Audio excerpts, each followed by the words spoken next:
Olivier. Bah, écoute, merci de nous accorder ton témoignage qui sera Bonsoir. enregistré ensuite mis en ligne sur le site de l'Institut et sur notre chaîne YouTube. Donc, c'est à toi.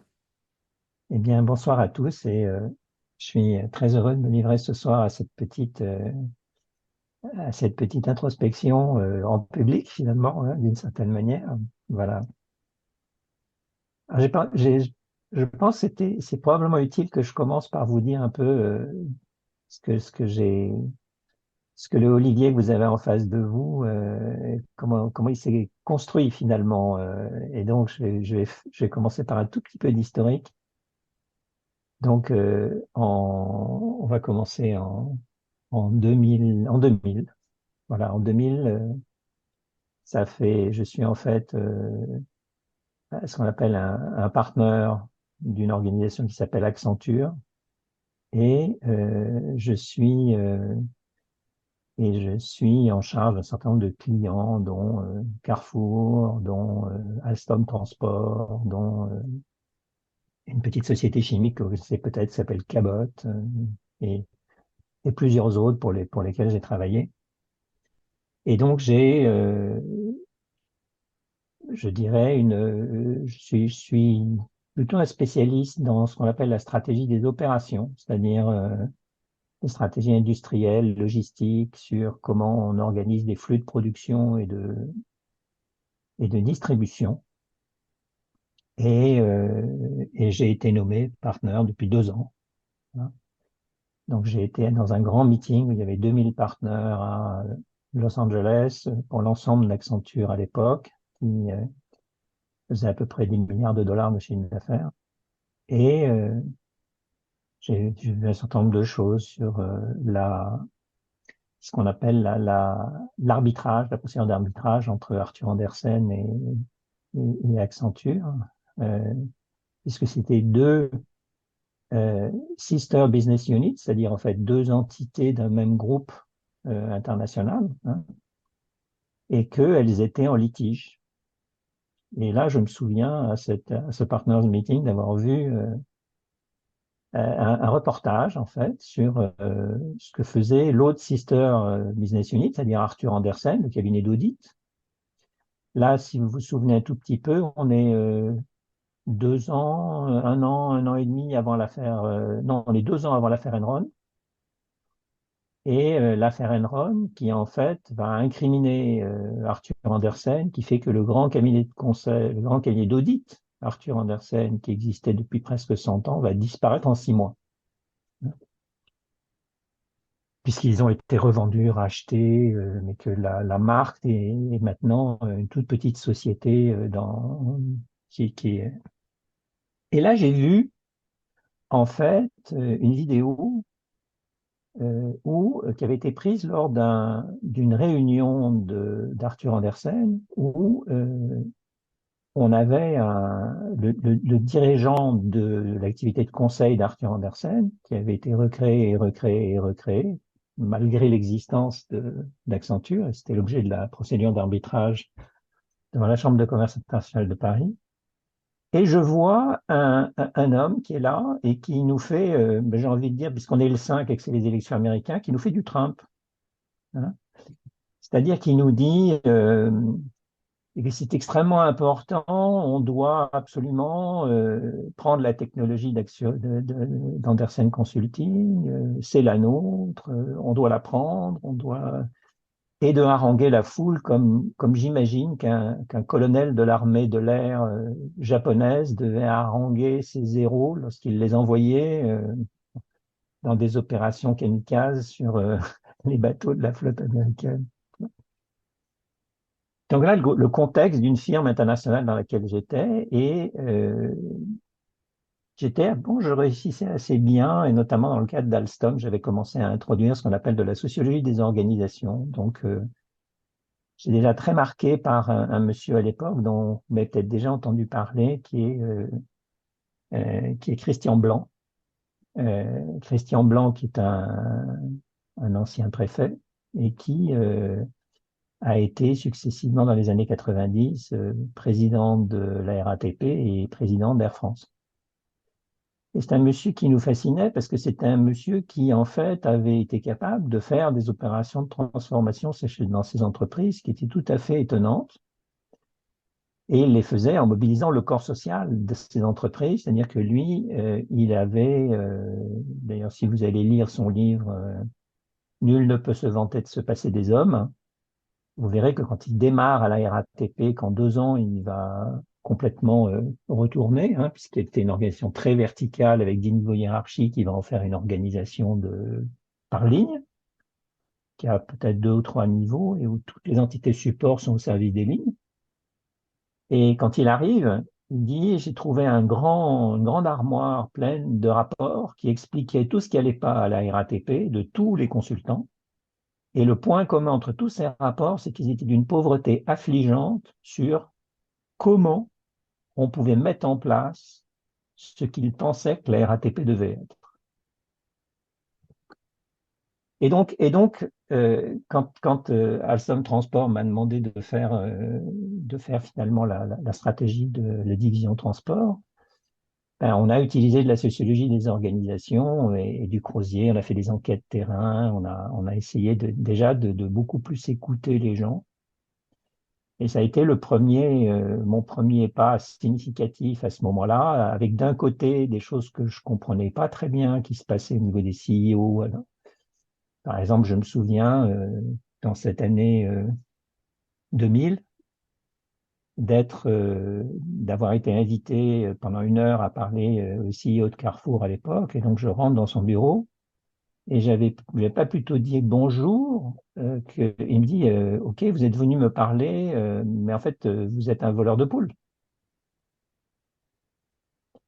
Et là, je me suis dit, mais qu'est-ce qui se passe? Cet homme, je viens le voir, il n'est pas du tout obligé de me recevoir. Et puis finalement, au bout de quelques minutes là, sans que je lui ai dit grand-chose, franchement, et j'étais plutôt bien habillé en pingouin, avec rien de particulièrement affolant ou critiquable, ou j'avais évité la cravate rouge sang qui pouvait susciter des réactions. Ça, il me traite de voleur de poule.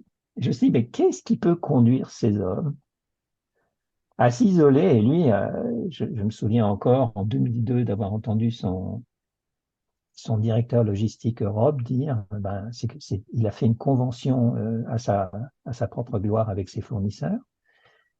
Et puis, il avait un directeur informatique à l'époque, CIO, qu'il avait recruté aux États-Unis, hein, c'est un Américain. Et en fait, il a fait éditer les vidéos de telle façon que cet homme ne soit plus sur les vidéos qui sont conservées de cette conférence. Et c'était l'argument qu'utilisait cet homme en face de moi pour me dire, vous savez, en fait, on a là un monsieur dont les comportements se rapprochent de ceux de Staline. Et donc, comment c'est possible qu'on ait des hommes qui sont des grands managers, qui sont censés être responsables de corporate et qui finalement ont des comportements qui sont parfois bon, on est dans le off là, hein, il ne s'agit pas du on stage, c'est tout ce qui se passe derrière la scène, hein, et quand même on a des choses qui sont très surprenantes. Alors Trump, lui, il va sur la scène, mais bon, c'est un autre sujet, un autre animal. Et donc en 2006, en 2003, pardon, j'ai commencé moi, 2002-2003, j'ai commencé à travailler pour le groupe L'Oréal en tant que consultant et on a fait un très grand projet qui était un projet de refonte de l'ensemble de l'industrie qui incluait les systèmes d'information, l'organisation industrielle, etc. C'est un projet qui fait qu'aujourd'hui, ben, tout ce qu'on a défini à cette époque-là se trouve maintenant mis en œuvre dans 35 usines dans le monde. Alors, je ne sais pas s'ils en ont créé une 36e quelque part, mais à l'époque, il y en avait 35.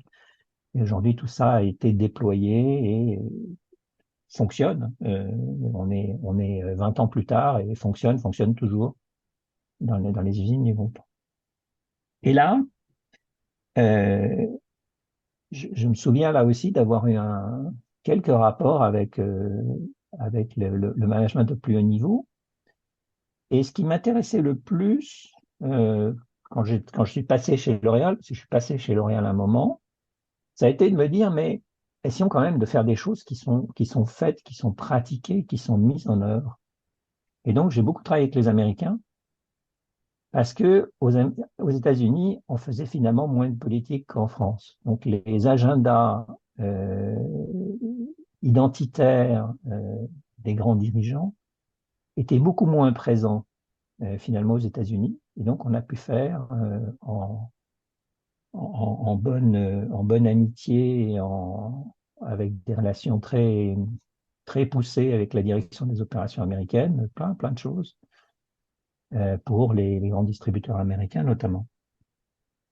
Et donc là, on est toujours en 2006 et je passe 6 ans chez L'Oréal avec là aussi des choses étonnantes, c'est-à-dire que j'entends un jour quelqu'un dire, tu sais, la culture managériale du groupe L'Oréal, c'est quoi? C'est, eh ben, on met deux caïmans mâles dans le même marigot.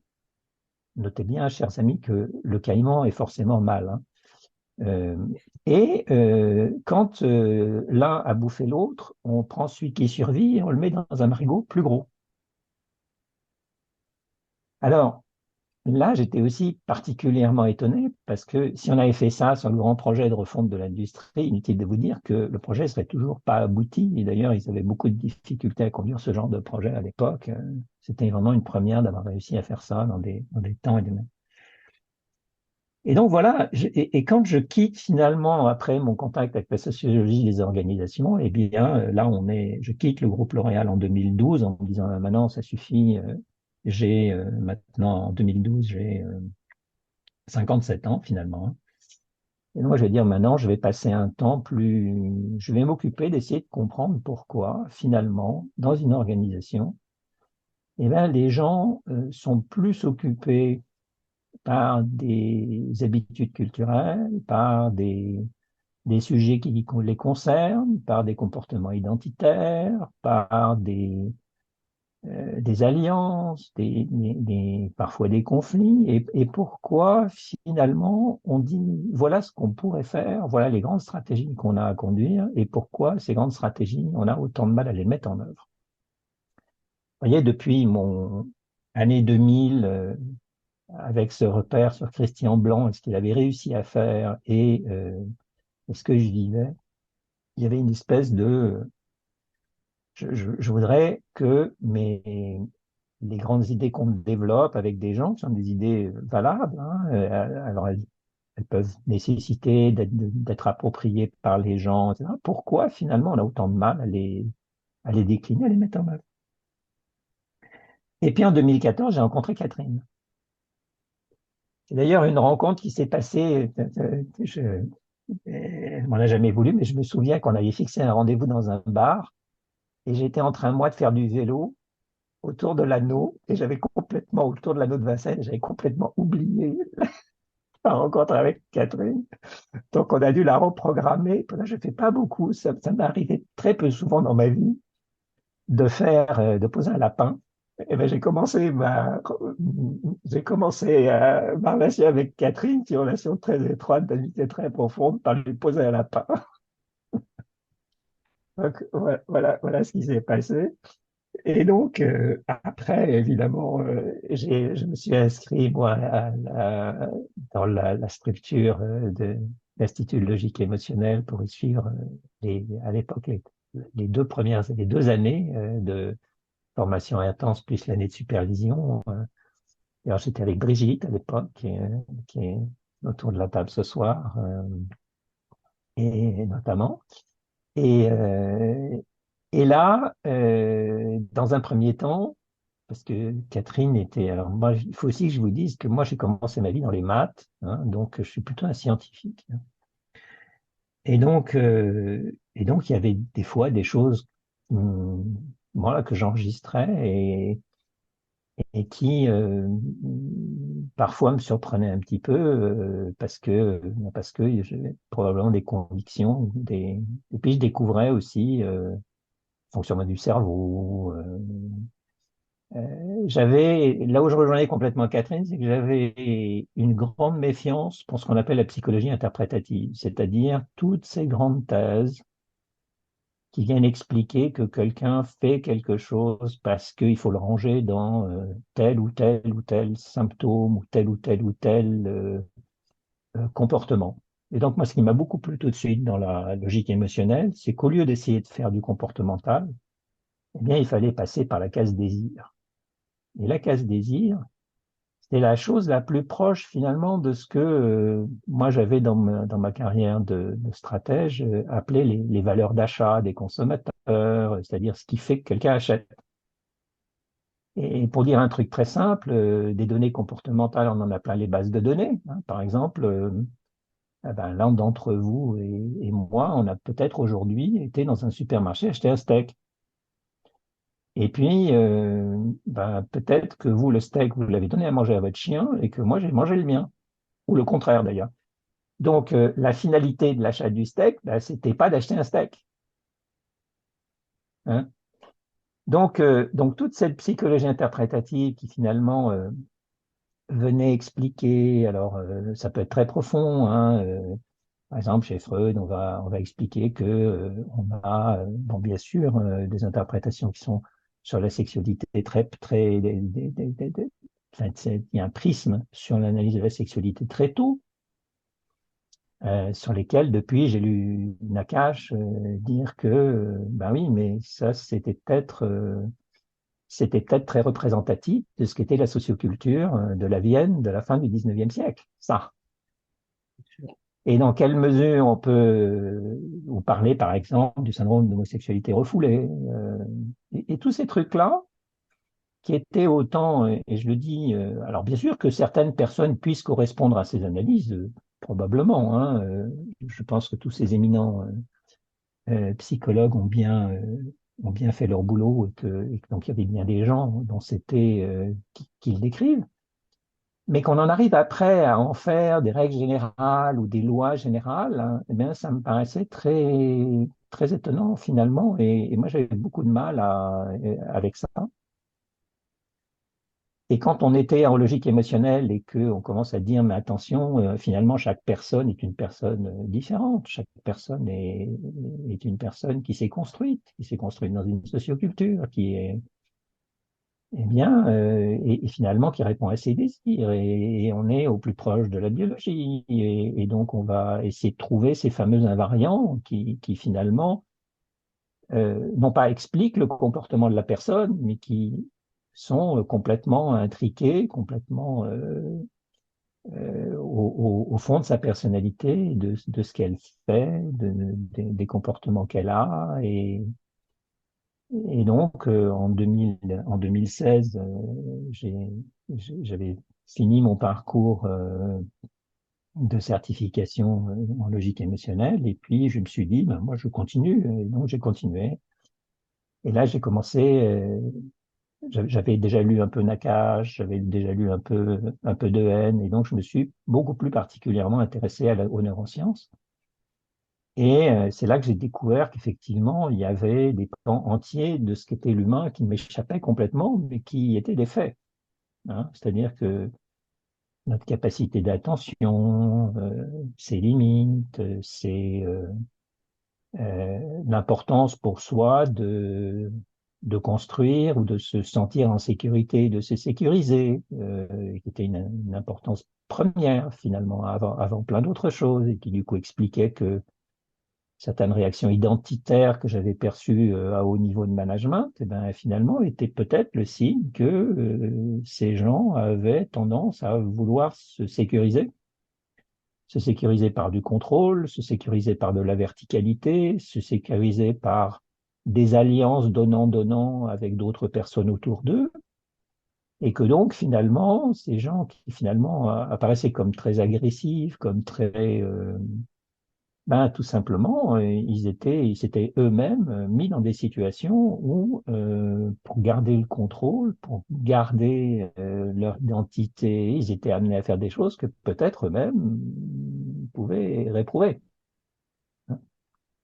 quand ils avaient la lucidité de le faire. Bon, mais ça, mon propos n'est pas de juger, hein, ce type de personnes, mais de penser plutôt que si on veut avoir une activité qui est je dirais, en orientation, en facilitation, ou en tout cas en direction de grands projets, mais direction pas au sens de verticalité, direction au sens d'être celui qui a animé le projet, animé son collectif. Ben, il est quand même particulièrement fondamental de se poser un certain nombre de questions sur son propre référentiel, hein, sur ses propres automatismes, sur soi, quoi. Et que cette connaissance, ben, je voyais bien que lorsqu'on parlait de manager ou de développement managérial, eh bien, on disait des choses. Par exemple, il y avait un livre à l'époque, je me souviens, qui intéressait tout le monde, c'était les, euh, les, les, les 7 principes d'une personne très efficace. The Seven Principles of Very Efficient People. Donc, c'est un bouquin d'aéroport sur le management américain que tout le monde citait en disant c'est fondamental. Voilà. J'en avais trouvé un autre qui était beaucoup plus intéressant et qui était From Good to Great, qui là est une étude académique qui est un peu moins grand public. Et tous tournaient autour de cette notion de, mais finalement, c'est quoi un leader? Comment le leadership, ça, ben, le leadership, c'est déjà le leadership de soi. Et alors, moi, j'étais arrivé à cette conclusion-là en se disant, mais ouais, il faut peut-être déjà commencer par être un tout petit peu leader de soi. Parce que si je suis finalement la somme de mes automatismes, que j'ai oublié complètement ce qu'était mon désir et au nom de quoi, qu'est-ce qui m'animait, et au nom de quoi je faisais ce que je faisais, ben, je suis devenu une espèce de mécanique, moi aussi. Et donc, comment je peux prétendre à de la justesse, comment je peux prétendre à du discernement? Et je me souviens dans ce fameux partners meeting, un jour on avait un partners meeting, toujours dans les années 2000, où le CEO d'Accenture, donc le numéro 1, était là, il parlait aux partenaires français qui étaient là. Et à l'époque, on était juste avant la bulle Internet, et Accenture avait un business qui était un business d'investissement. Donc ils étaient, comme c'était, comme la tech commençait à être très surévaluée en bourse, eh bien, ce qui se passait, c'était que ils avaient créé un fonds d'investissement à hauteur de 300 millions de dollars et qu'ils investissaient dans la tech. Et donc, il dit, bah voilà, on investit, on investit, on investit. Et ce jour-là, j'étais dans l'audience et je pose une question. Je dis, mais qu'est-ce qui se passerait si on avait un crash boursier qui fait que, en fait, toutes nos participations dans lesquelles on vient d'investir 300 millions de dollars, eh bien, elles étaient ben, très nettement sous-valorisées. Est-ce qu'on a étudié des simulations? Est-ce qu'on a essayé d'étudier des scénarios? Et alors, à ce moment-là, j'ai eu un CEO en face de moi qui m'a regardé et qui m'a dit, mais de toute façon, on ne peut pas faire autrement, c'est comme ça qu'il faut qu'on fasse. Alors là où, alors évidemment, moi, j'étais un des 2000 partenaires, et là, on était en train de parler du CEO qui était le numéro 1, qui était à l'époque américain avant d'être français, puisque Pierre Nanterme a pris la suite, et qui en fait disait, bah, il faut que je fasse ça parce qu'il faut que je le fasse. Alors, il y avait des raisons conjoncturelles qui faisaient qu'en étant investisseur dans la tech, c'était intéressant. N'empêche qu'on s'est pris les 300 millions de dollars, on s'est pris l'éclatement de la bulle Internet juste derrière, et on s'est pris des analystes financiers qui ont dit à Accenture, vous devez revendre votre investment business parce qu'en fait, il vous dévalorise. Il fait que votre action, elle est aujourd'hui moins valorisée qu'elle ne pourrait l'être si vous vendiez ce business. Et donc, on a dû le vendre 100 ou 150 millions de dollars, si vous voulez, donc avec une belle plus-value, n'est-ce pas? Une belle plus-value négative. Et donc là, bah, je reviens après mon petit flashback et je me dis, mais quand même, comment on peut essayer de faire preuve de plus de discernement, de plus de justesse et comment essayer de développer cette connaissance de soi, cette sécurité qui paraît aussi importante et que tout le monde semble rechercher comme ça. Qu'est-ce que ça veut dire? Comment on peut le faire, ça? Voilà.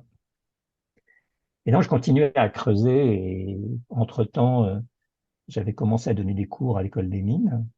Et donc, je faisais à l'école des mines, c'est la première fois qu'ils ont entendu parler du système émotionnel et de son fonctionnement et de c'est un peu je dirais, l'objet caché, le chaînon manquant, ou en tout cas le chaînon anonyme. Et donc, on commençait à révéler que l'humain était ce qu'il était et qu'il fallait peut-être se concentrer un peu sur un certain nombre de faits scientifiques, de faits avérés sur ce qu'était l'humain. Moins pour le juger que pour savoir comment derrière l'animer, se comporter. Alors, je me souviens encore d'avoir un ami qui était alto solo de l'opéra, et puis un jour, il vient, il était absolument catastrophé, et on était en train de faire un tour de vélo tous les deux. Et à ce moment-là, il me dit, mais tu vois, je suis très embêté en ce moment parce que le violon solo de mon orchestre symphonique, donc pour les gens qui savent moins ou comment fonctionne un orchestre symphonique, en fait, le violon solo a un rôle tout à fait déterminant. Il est le numéro 2 de l'orchestre tout de suite après le chef. Et donc, il me dit, bah, tu vois, le violon solo, d'habitude, il me sourit, on se parle, on se tape dans le dos. Et là, ça fait une semaine, je ne sais pas ce qui lui arrive, je ne sais pas ce que je lui ai fait. Et vraiment, il doit m'en vouloir. Il me fait la gueule. Et là, je me suis dit, mais alors voilà, finalement, on est en train de dire que lui, Laurent, cet ami, il se sentait en sécurité parce que l'autre lui faisait des sourires et qu'il le traitait de façon amicale. Et là, et donc, je dis, mais Laurent, qu'est-ce qui lui arrive à lui? Et Laurent disait, ben, je sais pas. Mais si tu sais pas, pourquoi tu penses que c'est toi qui est à l'origine de... Pourquoi penses-tu que tu lui as fait quelque chose et que, en l'occurrence, il te fait la gueule? Et là, ce genre de petites histoires, finalement, ça nous amène toujours à réfléchir, mais si Laurent, ses repères de sécurité, c'est que le violon solo lui sourit et qu'il le considère ou qu'il lui apporte des gestes qui le mettent dans une situation de confort, ben en fait, sa sécurité peut s'effacer pour une raison complètement mystérieuse, qui est que ou bien sa femme a appelé le violon solo pour lui dire, chérie, je divorce, ou bien il a un problème avec ses enfants, ou bien il a un problème avec un créancier, je ne sais pas, mais en tout cas, ce qui est sûr, c'est qu'il y a plein de raisons qui font que cet homme peut être contrarié, et que ce n'est pas nécessairement parce que l'alto solo lui a marché sur les pieds en allant aux toilettes. Donc, donc là, euh, il y avait cette notion de comment on peut se mettre en sécurité, comment on peut réussir à construire quelque chose qui lui ressort de ce que maintenant dans nos compétences racines on a appelé la sécurité ontologique, c'est-à-dire la sécurité que je peux ressentir pour moi et pour laquelle je vais réviser mes repères de façon régulière. Pour se sentir en sécurité, il est absolument indispensable, il y a une composante corporelle de ce je me sens en sécurité, c'est que si j'assois ma sécurité en supposant que mon corps fonctionne de façon automatique et qu'il le fera tout le temps, bien, le jour où il y a quelque chose qui se passe un peu moins bien ou différemment, je suis en insécurité. Donc le sujet du rapport au corps est fondamental dans la sécurité et dans la sécurité ontologique.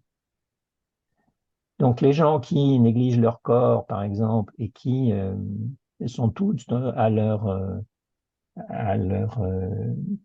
je dirais, relations de haut niveau pour entretenir des activités d'importantes, etc., si ils ont oublié qu'ils étaient aussi un corps, eh bien, ils peuvent se faire rattraper par la patrouille. Et on le sait moins aujourd'hui, mais par exemple Pierre Nanterme, qui était donc le CEO français d'Accenture et qui a conduit la boîte, qui a multiplié en gros le chiffre d'affaires par deux, il est passé de 10 milliards à plus de 20 milliards hein, dans le monde. Et Pierre Nanterme est mort d'un cancer. Et Pierre Nanterme, dans ces 2 dernières années, alors évidemment, il avait un rythme infernal, il était constamment en train de rencontrer des CEO et des exécutifs, etc. Et ben, Pierre Nanterme, aujourd'hui, n'est plus là. C'est dommage. C'était un des hommes qui était créatif et qui écoutait, qui aimait se mettre justement un peu, prendre des risques, se mettre en situation de risque. Il aimait prendre des risques, Pierre. Pas prendre des risques pour tout le monde, mais il aimait essayer. Il aimait expérimenter. Il aimait se lancer dans des choses qui étaient nouvelles. Et donc, cette prise de risque, eh ben, il était moins capable de la faire quand il avait son cancer que quand il était et que malheureusement, il se rapprochait de sa fin qui a été probablement très douloureuse pour lui. Donc, et puis, le deuxième sujet que moi j'ai découvert avec la logique émotionnelle, ça a été de dire, mais attention, si moi je dois exercer plus de discernement, il faut que je sois capable de m'observer moi-même.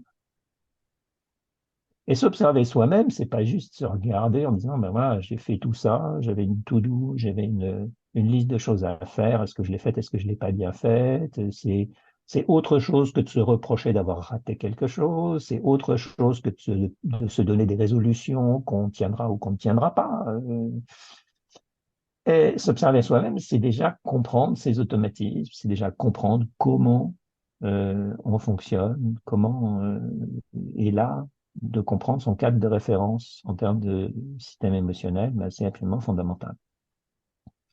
Donc, si je veux réussir à me mettre en sécurité et aller vers de la justesse et du discernement, hein, et finalement être moi-même, c'est-à-dire le résultat de ces années d'efforts et d'apprentissage que nous faisons tous, hein, depuis que nous sommes enfants, ben, comment je peux m'observer, comment je peux me rendre compte de ce que je fais, comment je peux connaître mes automatismes.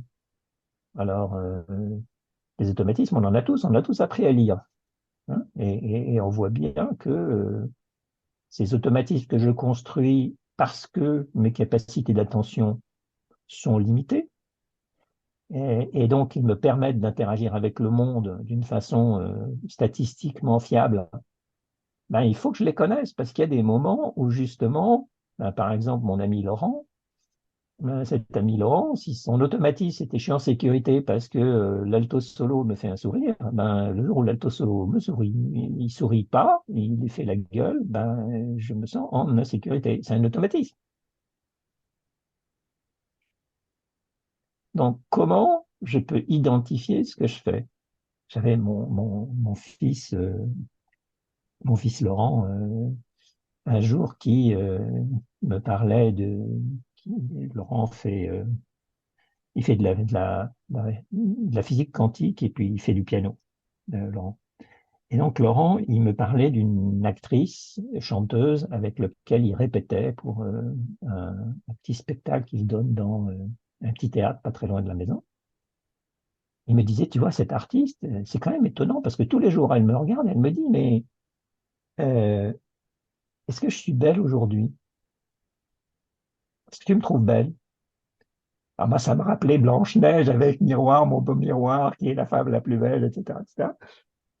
Et je me disais, mais comment est-ce que cette jeune femme, c'est une femme qui devait avoir, je sais pas moi, 35, dans sa trentaine, hein, qui avait une jolie voix, qui avait, bon, qui était agréable à la fois dans sa tenue vestimentaire et dans son apparence. Comment est-ce que cette femme est en train de construire sa sécurité sur le fait qu'on lui dise qu'elle est belle? Parce que malheureusement, il est assez probable, je voudrais pas jouer à Corneille, mignonne, allons voir si la rose, hein, mais il est assez probable que les années la transforment un petit peu et que elle sera une belle grand-mère, peut-être, mais peut-être que ce sera pas une jeune première éternellement. Voilà. Donc, comment Donc, c'est cette nécessité de s'observer soi-même et de savoir le faire. Et ça, c'est une chose que j'ai vraiment rencontrée avec la logique émotionnelle, c'est-à-dire cette capacité d'introspection, de ralentissement, de dire, ben, tiens, voilà, là, je vois bien que c'est ça. Je me rends compte que c'est ça que je fais. Je me rends compte que... Et la deuxième chose qui était fondamentale, c'est pas espèce de con, t'as encore fait ça, hein, parce que là, je suis en négation de finalement ce que je suis devenu et de ce pourquoi ces habitudes, ces automatismes que j'ai construits, de ce qui m'ont permis de faire, hein. Donc c'est trop facile de dire, ah là, vraiment, tu es vraiment une brêle, tu devrais changer. Et l'ALE m'a plutôt appris à dire, mais reconnais déjà la qualité et reconnais déjà l'importance et l'utilité de ça. Donc ça, il faut l'observer, mais en plus, il faut se dire, ah ben dis donc, là, je vais pas m'envoyer des fleurs, mais déjà, ça a une valeur ce que je fais. Donc je sais que je le fais, je sais que ça a une valeur. Et maintenant, par contre, je peux avoir des ressentis qui me disent que de temps en temps, ce que je fais là, ben, je suis pas très sûr. Finalement, je doute que ça marche aussi bien que d'habitude. Et là, au lieu d'y aller à fond sur mes automatismes, eh ben, il est urgent que je ralentisse et que je commence à essayer éventuellement d'autres choses. Ou de décider de faire ce que j'avais prévu de faire, ou ce que j'aurais fait automatiquement. Mais là, ce que j'ai rajouté, ben, c'est du discernement. Et ensuite, m'est arrivé finalement à travers mes lectures, et notamment la lecture de Dehaene, un truc très intéressant sur l'apprentissage où vraiment est remis complètement en avant le rôle de la curiosité. Alors, moi, j'ai commencé par faire de la recherche en maths, et puis maintenant, je suis fait de la recherche, enfin, de la recherche en neurosciences, de la recherche secondaire. Je m'intéresse à des écrits. J'ai pas un labo de neurosciences avec des petits rats et des ça, je laisse ça à Nakache et à la et aux hôpitaux et aux gens plus jeunes qui font de la recherche dans ces institutions. Et là, vraiment le lien qui se fait au fait que, ben voilà, être curieux, apprendre tout le temps, c'est garder des capacités cérébrales que sinon je vais faire disparaître. Donc apprendre tout le temps, c'est important. C'est même essentiel si je veux rester adaptable à ce monde en super évolution. Et puis le deuxième point qui me paraissait fondamental, c'était que alors que si vous faites passer un test de Chalain dans une organisation, vous allez vous rendre compte en gros que les gens passent 60%, 70% de leur temps à se protéger. Eh ben, et je pense qu'on est tous à peu près comme ça dans une organisation, c'est-à-dire on cherche à se protéger, mais finalement, on se rend compte que on active ce qu'on appelle le système punition, le système pénible, et on se dit le système récompense, c'est uniquement du plaisir. Et c'est là qu'on se rend compte qu'en fait, la curiosité, qu'est-ce que ça vient? La curiosité, ça vient éveiller le contentement et ça vient éveiller le plaisir. C'est-à-dire, plus je suis curieux et plus je m'installe dans ma curiosité, et plus je cherche et plus j'accepte de m'intéresser à des choses nouvelles, différentes, etc. Et en fait, moins je passe d'énergie à me protéger. Et ce rapprochement-là, il nous a conduit donc à cette troisième composante, hein, la sécurité ontologique. La deuxième, c'était s'observer soi-même. Et la troisième, c'est ben, il faut absolument cultiver cette curiosité. C'est-à-dire qu'il faut en permanence essayer de s'intéresser à des choses. Et là, de se rendre compte que ben, du coup, ça change un peu ma vie de faire ça. Vous voyez. Et puis après, bien sûr, apparaît la dernière composante de ces compétences racines, ce qu'on a appelé les quatre compétences racines, c'est-à-dire la flexibilité cognitive. Alors là, le raisonnement est un petit peu différent, c'est-à-dire que j'ai été très impressionné par les travaux de Nakache sur l'intersubjectivité, et notamment ce qu'il écrivait dans... alors c'était lequel celui-là? C'était pas le cinéma intérieur, c'était avant. Oui, où il parlait... Si, c'était Nous sommes tous des femmes savantes. Nakache sort d'une pièce de Molière, Les femmes savantes. Et donc, il écrit un livre à partir de ça, qui a été son livre des années, je sais plus, 2016, 2017, je me souviens plus de la date précise. Et là, il fait une hypothèse d'une forme de névrose de la connaissance, un nouveau type de névrose qui s'oppose finalement à cette névrose sexuelle de la fin du 19e siècle, en disant, ben, finalement, dans l'intersubjectivité, on peut très bien accepter de se laisser transformer par sa relation à l'autre, ou on peut au contraire soigneusement éviter de se laisser transformer par sa relation à l'autre. Et à ce moment-là, ça devient vraiment très important d'être dans l'observation de soi en se disant, mais tiens, là, moi, je suis en train de refuser l'expérience. Je suis en train de refuser de comprendre et de faire quelque chose de ce que l'autre est en train de me dire. Et donc, ce que je fais en faisant ça, c'est que je protège mon monde intérieur, je protège la façon dont je fais monde. Mais en protégeant la façon dont je fais monde, ce que je fais, c'est que moi, je me rends moins adaptable. Je me suis dans une situation où, en fait, je me crispe sur ma représentation du monde ou mes représentations du monde. Et donc, si quelque chose vient me chercher et vient me bousculer, qu'est-ce qui est intéressant là-dedans? Qu'est-ce que je peux en tirer? Et est-ce que vraiment, il est très important que je défende mon monde intérieur, ce que je me dis sur le monde et ce que je pense que le monde est, ou est-ce qu'au contraire, il faut que je m'intéresse à ce qu'il y a de différent? Ce qu'il y a, alors, dans les exemples que prend Nakache, il y a la pornographie, l'extrémisme religieux, donc il va assez loin dans ces... Je suis pas très très sûr que je serais capable, moi, de composer avec des gens qui auraient des comportements très orientés.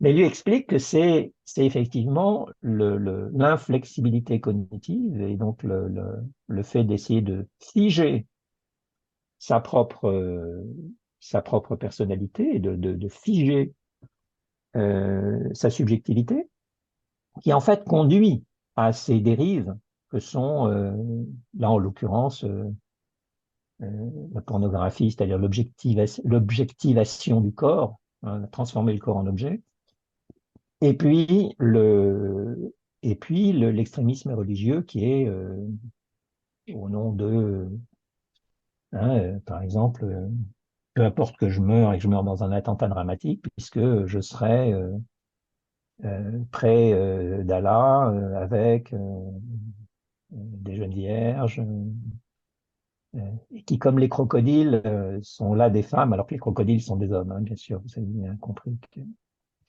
dans un marigot, euh, si on veut faire sortir les plus forts, on ne met que des mâles. Bon, là, je vous ai raconté une belle histoire, mais peut-être que vous avez des questions pour moi.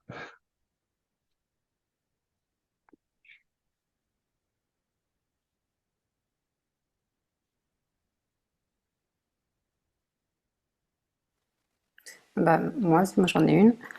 Aujourd'hui, comment vous exploitez votre formation logique émotionnelle? Vous pratiquez ou c'est juste pour vos connaissances personnelles pour, Non, moi, je les exploite en fait bon, d'abord, j'ai 66 ans, donc je ne vais pas créer une multinationale, si vous voulez. C'est-à-dire que non, je les utilise pour, j'ai un enseignement aux mines de Paris, depuis maintenant plusieurs années, auprès d'étudiants et où les responsables pédagogiques, alors c'était une petite promo, hein, c'est une promo d'une vingtaine de personnes en master spécialisé. Et donc, je suis très, d'abord, c'est pour moi très intéressant de proposer à cette petite promo des approches qui soient différentes de qu'est-ce que c'est un humain et qu'est-ce que c'est que le management. Et donc, on a là essayé des choses en utilisant la logique émotionnelle de façon explicite, hein.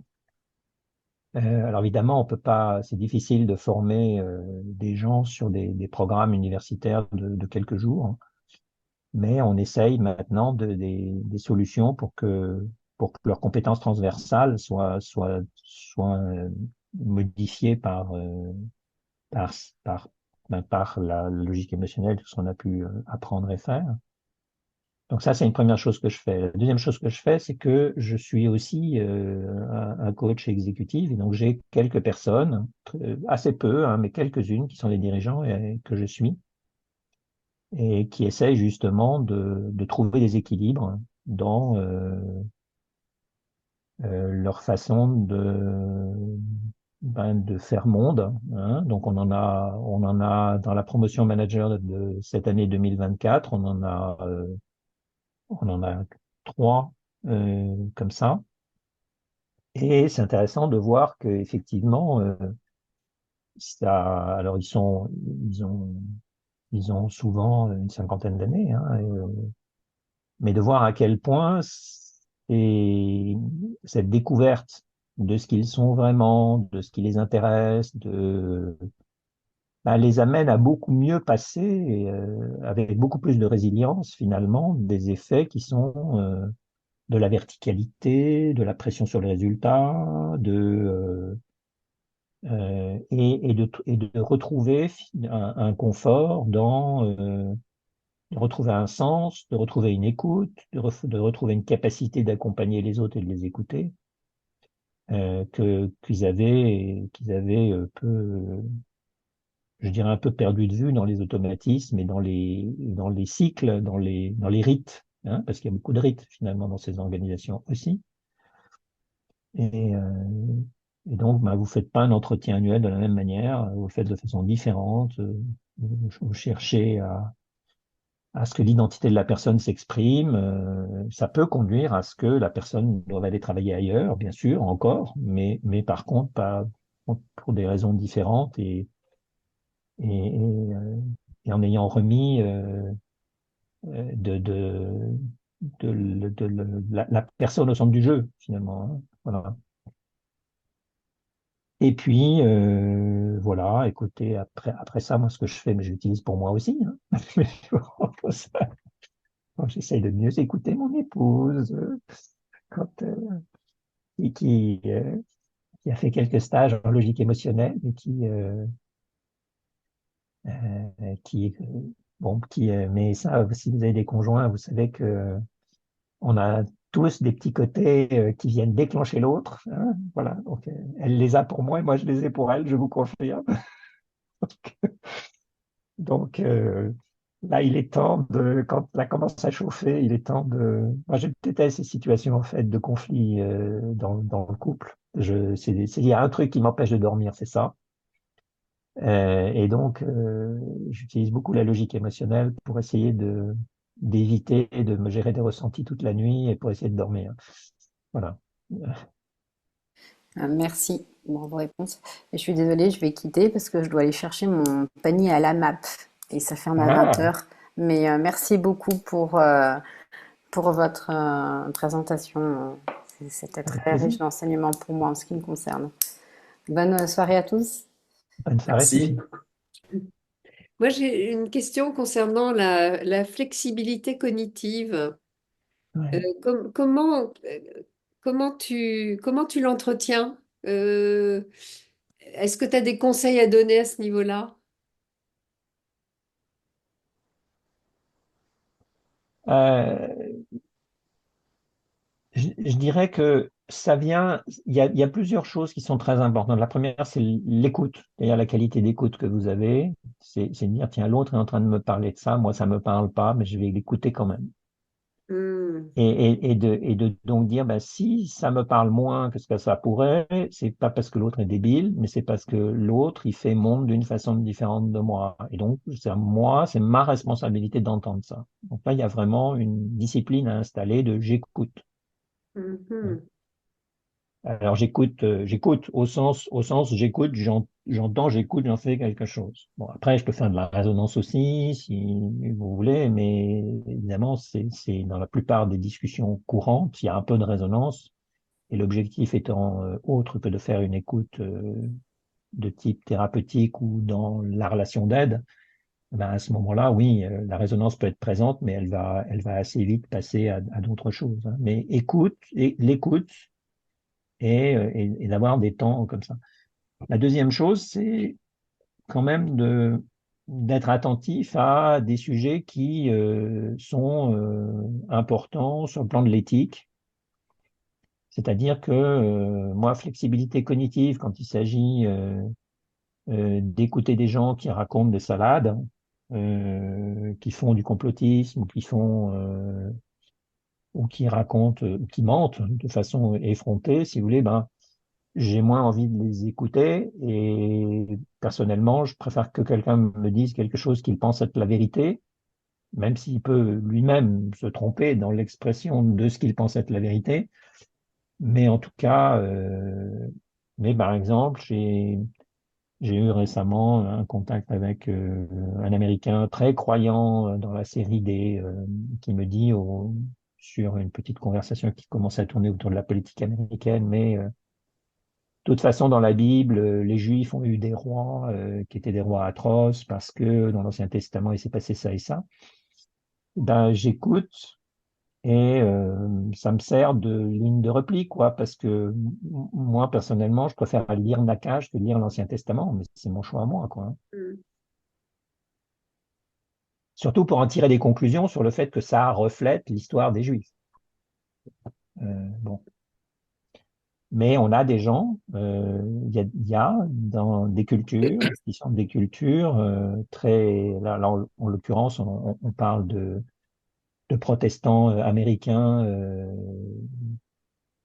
très, très investis dans leur pratique et les mêmes qui, alors lui, ne nous fait pas du créationnisme quand il en parle, mais c'est vrai que quand j'ai quelqu'un qui parle de créationnisme, j'ai du mal, moi, à rentrer en discussion avec cette personne-là. Donc là, c'est plus de la flexibilité cognitive, c'est bon, tu existes,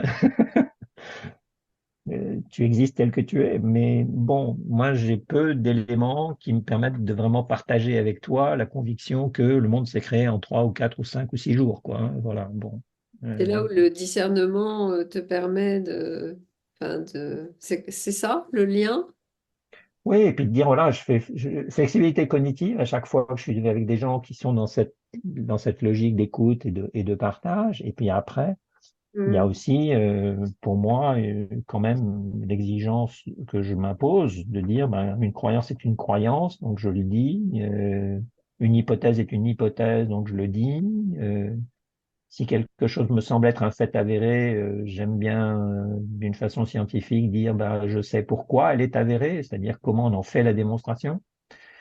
Et si on en fait la démonstration, bah, à partir de ce moment-là, bah, oui, on peut considérer que c'est un fait. Bon, Mm. Donc, regardez aussi qui peut être, actuel, quoi. C'est oui. se raccrocher à ça. Enfin, Ouais, mais c'est un fil, hein, c'est de l'équilibrisme en permanence, hein, sur cette question de flexibilité cognitive. Merci. Y a-t-il d'autres questions?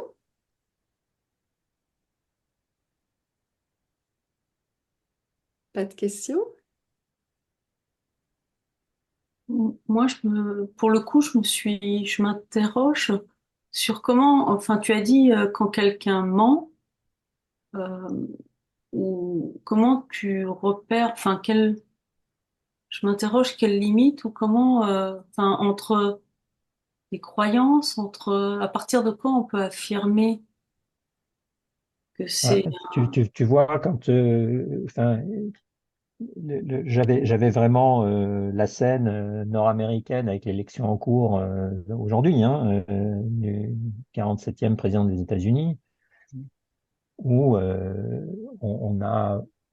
il y a vraiment des affirmations portées par certains qui sont des mensonges avérés, quoi, hein, d'ailleurs dénoncés par la presse et un certain nombre de journalistes sur le fait que non, enfin, ça c'est faux.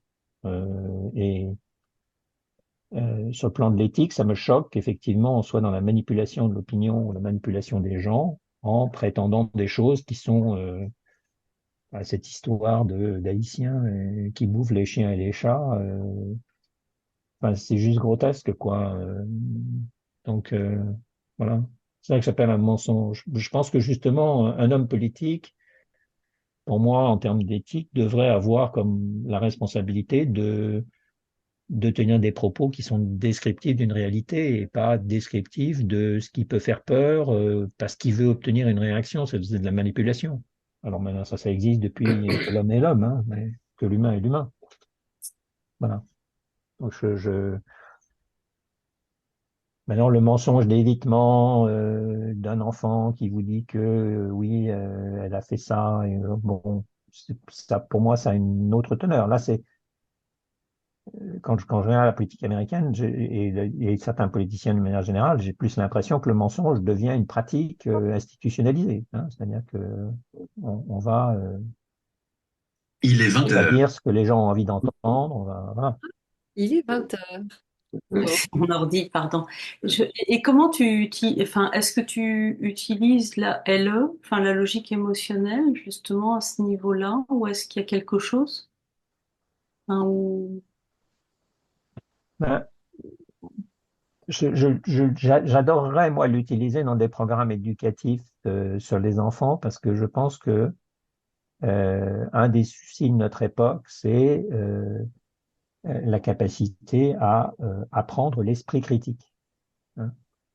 Et donc, l'esprit critique, pour l'apprendre, il faut être capable d'entendre ce qui se dit et ensuite, il faut être capable de dire, mais du coup, ça, de quoi s'agit-il? Du coup, je vais chercher de l'information qui me permette de qualifier ce dont il est question. Je me fais, je me fais une idée plus précise de qui en parle, au nom de quoi. Et bon, je me souviens par exemple au moment de la période Covid d'une psychologue avec laquelle j'étais en relation à l'époque et qui réussit à m'expliquer que il y avait des problèmes avec les vaccins ARN messagers en citant des sources. Et quand je vais sur les sources, je trouve quoi? Je trouve des auteurs qui sont très clairement répertoriés comme étant des complotistes et que cette personne, finalement, elle avait pris ce message qui venait en quelque part en résonance avec des convictions qu'elle avait. Mais par contre, le travail consistait à dire, je vais aller regarder d'où ça vient, je vais aller regarder ce que d'autres en disent. Donc, je suis capable de répéter l'expérience. Mais cette démarche systématique, cette démarche était absente.